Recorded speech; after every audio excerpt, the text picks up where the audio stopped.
Selamat siang teman-teman, datang lagi di podcast kita. Hari ini bersama Romo Sani. Ya, mungkin Romo bisa mengenalkan diri. Oke, baik teman-teman, dimanapun teman-teman berada, saya Romo Sani Wibowo SY.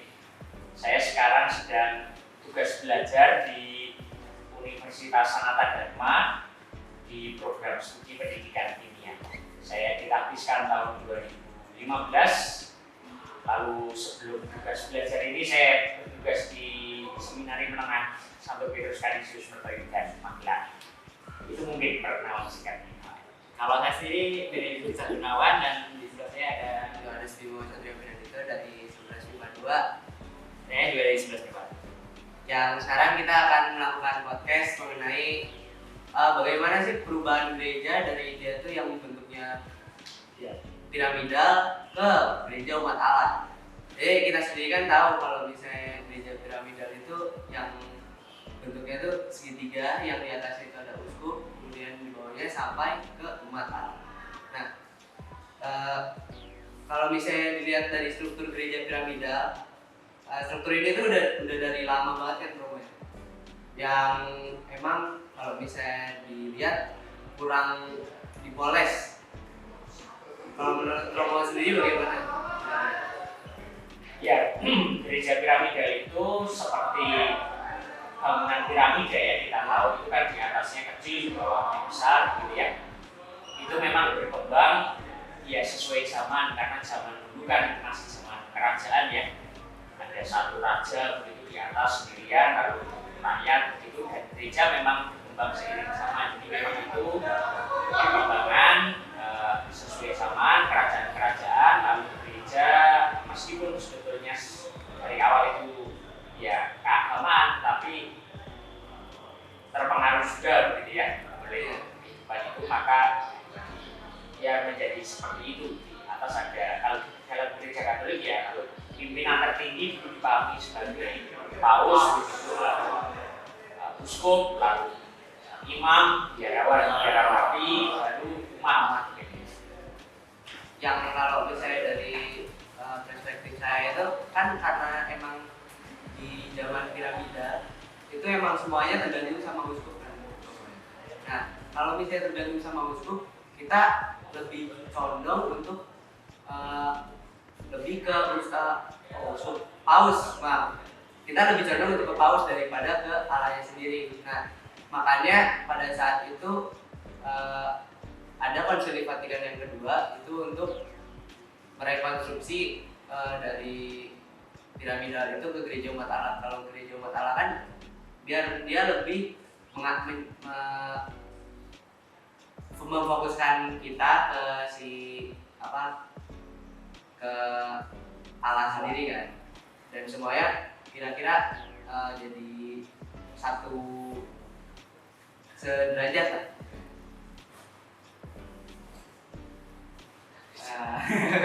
Akhirnya aja ya, kita ada perbedaan signifikan ya dari yang piramidal atau ke selanjutnya? Ya, kalau mau digunakan istilah piramidal dengan bentuk gitu ya, itu kemudian gereja berkembang, gereja umat Allah itu mungkin bisa salah satu gambaran ya, kalau kita menggunakan bangun ruang itu ya seperti lingkaran gitu ya. Jadi tadi seperti yang sudah dikatakan, gereja semakin memahami juga para biarawan, biarawati, uskup, gitu ya, paus itu sebagai bagian dari umat Allah yang pada dasarnya itu tidak sama ya, tapi semartabat di hadapan Allah. Jadi sama-sama ciptaan Allah, sama-sama citra Allah begitu. Kalau dalam kitab suci dikatakan di kitab Kejadian itu bahwa masing-masing itu punya panggilan yang berbeda, dan kemudian juga dari panggilan itu kemudian ada ya tugas yang berbeda, ya hidup yang berbeda begitu. Itu sudah ada sejak lama di tradisi Katolik, dan ya kalau mau dipahami lebih mudah mungkin digunakan perbandingan itu antara yang tadinya piramidal gitu ya, jadi yang di atas yang memiliki keputusan sekarang menjadi lebih luas, ya seperti lingkaran gitu ya. Jadi semua ada di dalam rumah Allah itu satu dalam lingkaran itu, ya para imam biarawati itu dan uskup paus ada di dalamnya, umat juga. Jadi kurang lebih ya pada dasarnya setara gitu ya, sama. Jadi lebih baik sekarang itu. Ya kalau kita melihat dari kacamata sekarang ya itu sebuah perkembangan gitu ya, perkembangan yang mengikuti zaman. Ya zaman sekarang ketika kita hidup di dunia yang demokratis begitu, kalau gereja tetap mempertahankan yang model piramidal itu ya itu akan ditinggalkan ya, akan mungkin ditinggalkan oleh sebagian atau mungkin seluruh umat gitu ya. Kalau tidak punya umat lagi bisa jadi begitu ya. Ya itu sesuai dengan zaman. Karena kan sama kayak kalau misalnya gereja umat Allah itu kan lebih ini ya, kalau misalnya lebih mengadopsi kayak kehidupan dari Nabi Allah atau apa yang namanya, saya lupa. Pokoknya kehidupan jemaat perdana kan mereka lebih rukun, lebih saling menghargai satu sama lain dan tidak ada istilahnya kasta lah. Kalau misalnya piramida kan kelihatan sekali itu kita waktu ada paus itu imam biarawati kemudian umat gitu. Karena memang jumlahnya seperti ya kayak sistem kerajaan yang pakai begitu. Ya betul. Ya mungkin sedikit saya menerangkan, memang pada awalnya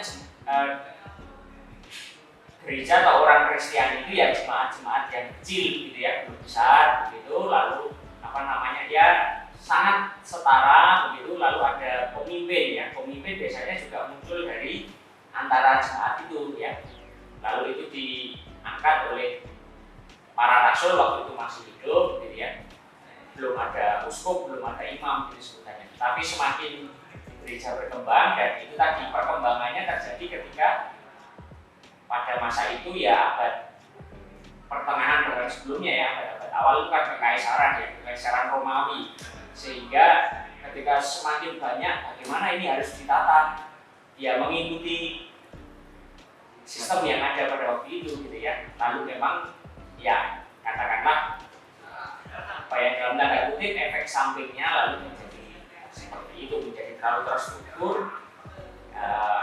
lalu gereja piramidal tergantung di atas gitu ya, segala sesuatu ya, hampir segala sesuatu diputuskan begitu ya. Kalau yang di piramidal itu kalau yang tingkat paling atas berbicara kan lalu semua harus ikut gitu ya.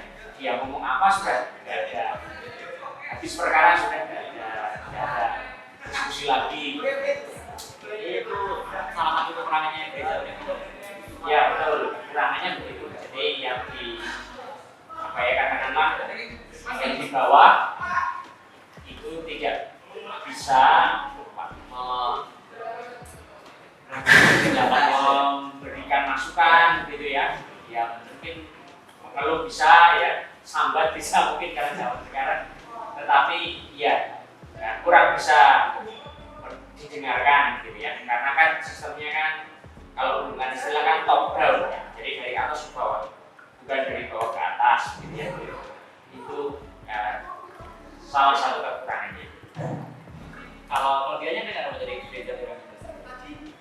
Ya tentu kelebihannya bisa dikenali juga ya seperti sistem kerajaan ya yang waktu itu berkembang, itu untuk administrasi kan jelas ya, lalu sistem koordinasi itu juga jelas. Jadi misalnya kalau saya punya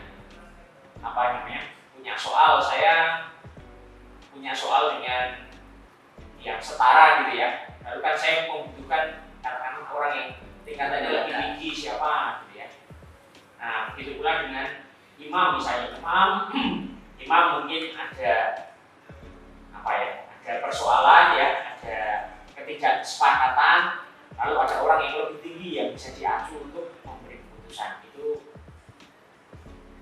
sisi positifnya, tapi sisi negatifnya juga banyak sebenarnya. Ya. Kayak kan karena paus satu-satunya yang di atas kan. Jadinya kalau misalnya dia memberi perintah semuanya harus ada, jadi itu bisa ada kemungkinan kalau misalnya terjadi kayak penyalahgunaan kekuasaan segala macam, itu juga bisa terjadi.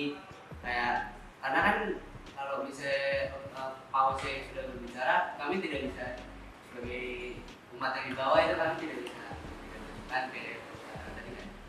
Makanya kalau misalnya promo pausnya sedikit melenceng, ya kami juga tidak bisa bertahan. Ya betul, ya ada bahaya di situ ya, ada bahaya di situ. Dan ya ketika di zaman itu ya, zaman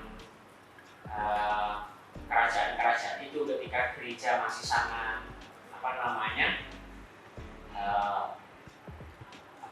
erat hubungannya dengan kerajaan, dengan politik, terutama di Eropa gitu ya. Nah, hal-hal yang tadi disebutkan itu bisa terjadi gitu. Jadi ya pimpinan dengan kepentingan tertentu gitu ya, karena latar belakang tertentu, lalu dia mengambil keputusan yang kurang tepat. Kembali lagi kan sempat disinggung ya namanya untuk Konsili Vatikan II. Itu kalau saya baca-baca tuh sampai sekarang masih ada pengaruhnya. Itu kira-kira pengaruhnya? Ya, Konsili Vatikan II itu oleh banyak orang dan oleh Gereja Katolik itu dirasakan sebagai perubahan yang besar ya, perubahan yang besar. Dan sedikit mungkin kita bicara soal latar belakangnya ya, itu terjadi setelah Perang Dunia. Perang Dunia Kedua 1960 ini ya. Ya memang terjadinya sekitar 20 tahun setelahnya, tapi Perang Dunia Kedua itu kan betul-betul terjadi pada waktu itu negara-negara sedang menata diri.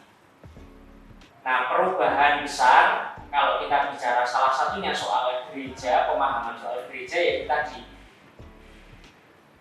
gereja berubah memahami dirinya sebagai umat Allah, ya, kembali sebagai umat Allah yang seperti mirip-mirip seperti jemaat perdana itu. Jadi pada dasarnya setara, ya, semartabat, tidak sama, ya, tidak berarti ya lu misalnya awam tidak sama dengan imam, bukan begitu, tapi setara. Jadi martabatnya setara di hadapan Allah. Dan juga pimpinan tertinggi gereja, paus itu dipahami sebagai bagian dari para uskup gitu. Jadi dia memang yang pertama di antara para uskup. Jadi bukan seperti ini uskup lalu di atasnya begitu ya. Nah itu tapi lebih ke ini bagian dari antara para uskup. Ya mungkin dengan lambang itu ya, lingkaran itu seperti itu. Jadi ada lingkaran, misalnya lingkaran besarnya umat Allah ya. Lalu ada lingkaran kecilnya itu uskup. Nah, paus ada di tengah, ya di tengah atau di antaranya, ya.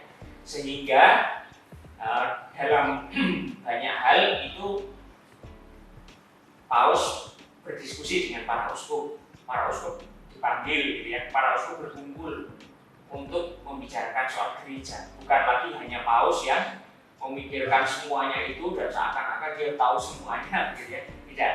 Jadi itu ya lebih terbuka. Paus tetap bisa menjadi orang yang mengambil keputusan tertinggi kalau itu soal iman dan moral. Jadi kalau soal iman, soal ajaran, ya, soal ajaran yang pokok itu tetap paus. Ya. Misalnya saya terkait dengan Bunda Maria, ya, Bunda Maria itu bagaimana secara iman Katolik. Lalu paus yang menyatakan, ya. Nah itu urusan itu saja. Tapi paus tentu sebelum mengambil keputusan itu dia sudah bicara dengan para uskup. Itu perubahannya kalau menyangkut gereja. Ini saya penasaran nih, ini emang benar-benar penasaran. Kalau misalnya dulu di gereja piramidal kan yang paling tinggi itu paus. Misalnya kalau sekarang kan ada kayak kriterianya tersendiri untuk jadi paus kayak minimal 35 tahun, ahli dalam ini, punya gelar apa. Nah, kalau misalnya dulu pas zaman piramidal itu gimana caranya orang pantas jadi paus?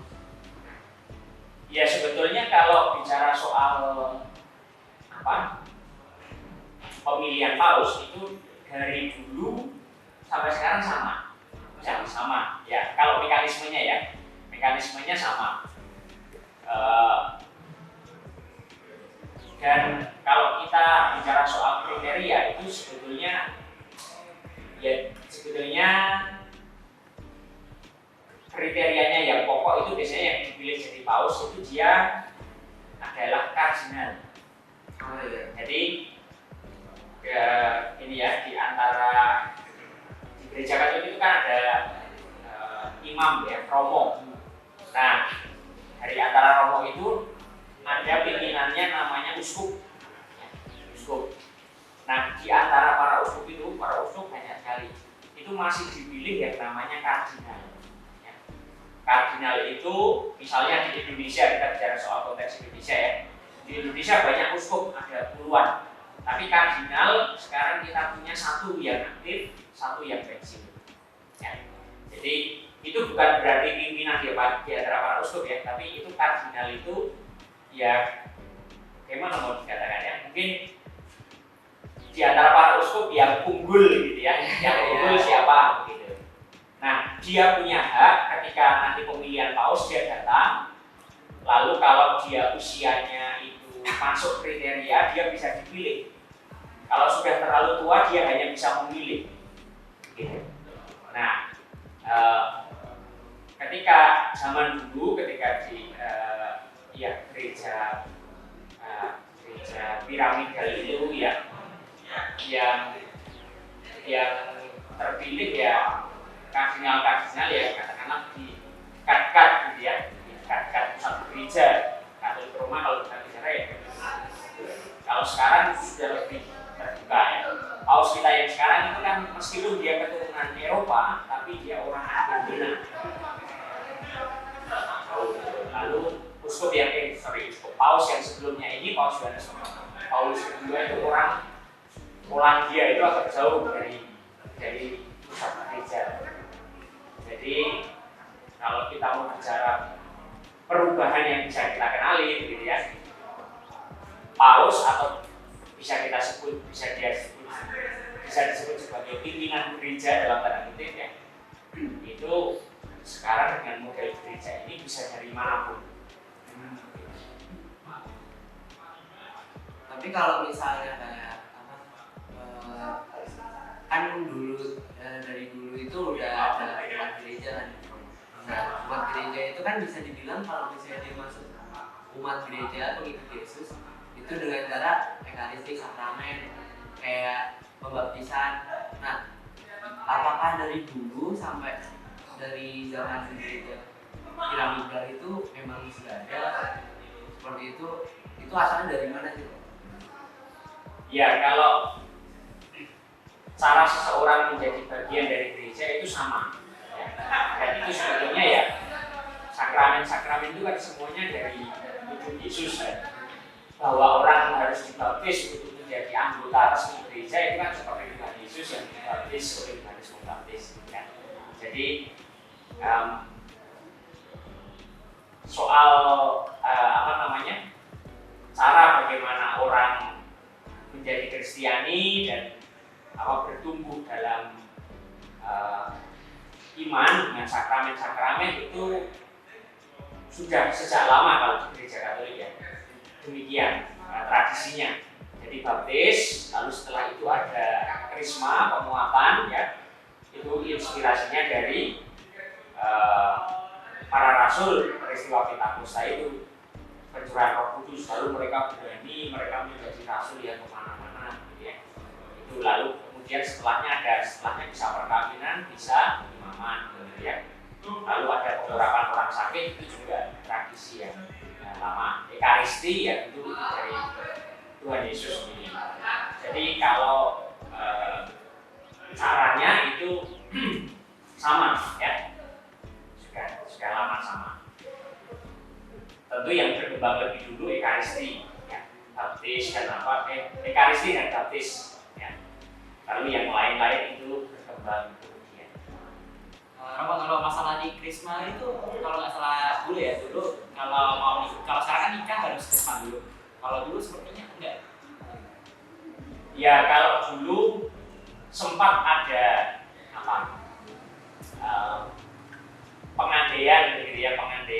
bahwa ya orang mungkin dia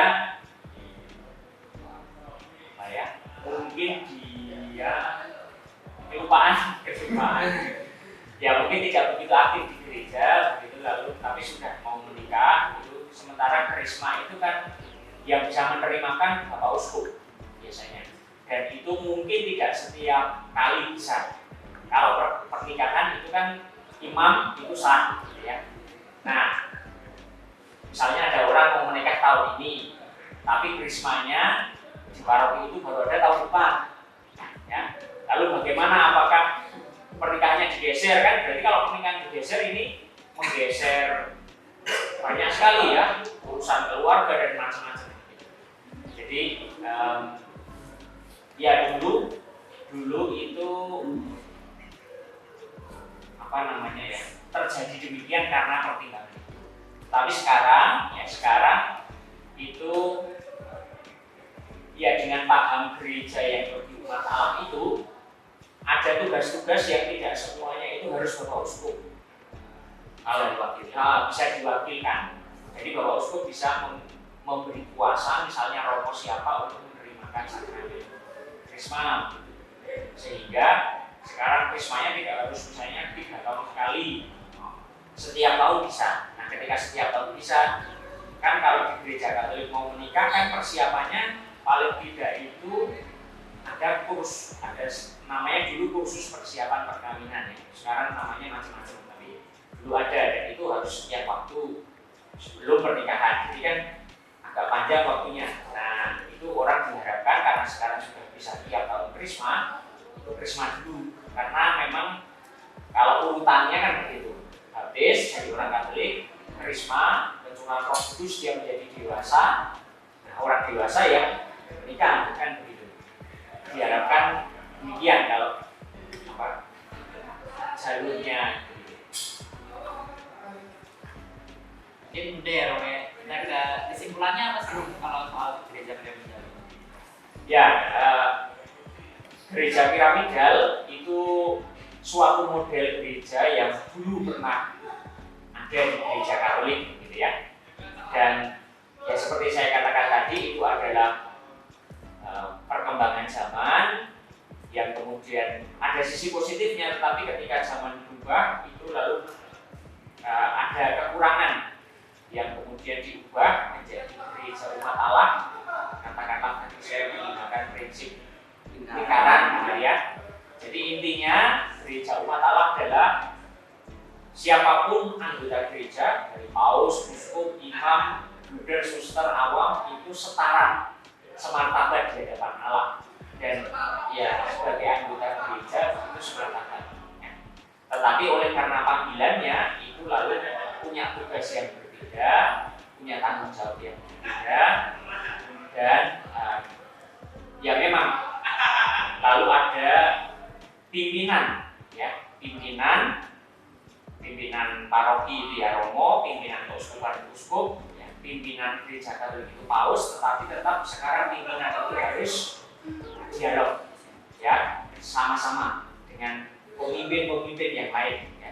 Kalau di paroki ya berarti Romo dengan saya kan para romo-romonya itu, kalau paus berarti dengan uskup atau dengan kardinal dia harus selalu konsultasi ya. Nah, itu untuk mengambil suatu keputusan. Jadi mungkin itu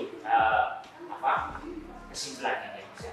Karena itu juga makanya kalau di gereja sekarang bisa hampir semuanya, semua tingkat itu bisa lebih aktif di gereja. Ya, dalam banyak tingkatan umat bisa memberikan masukan gitu ya. Atau kami misalnya bisa berbicara dengan pimpinan, dengan uskup gitu ya, untuk memberikan masukan. Itu sangat mungkin terjadi, sehingga tidak hanya dari atas ke bawah, tapi karena lingkaran ini semua dibicarakan. Nah, meskipun nanti yang mengambil keputusan ya tetap orang ya, pimpinan, tapi itu terjadi dengan proses dialog. Terima kasih Romo. Atas waktunya, dan teman-teman kita sudah selesai. Terima kasih sudah. Oke, terima kasih. Terima kasih Romo.